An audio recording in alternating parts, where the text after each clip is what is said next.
Magluluto po kami ngayon ng pansit gisado.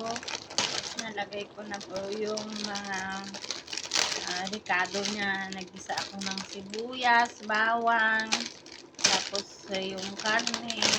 Naglagay din po kami ng kikiam, tsaka fishball. Tapos ayan na po, ilagay na yung halo-haloin lang po. Lagay yung pansit na Milky. Hanggang maluto. Ito po yung lunch namin, guys.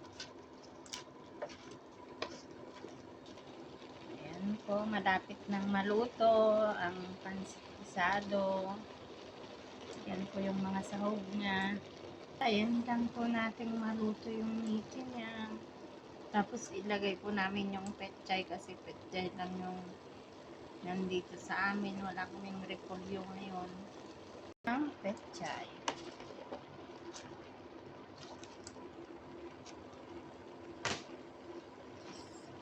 Haluin hanggang maluto ang petchay. Tapos ready na.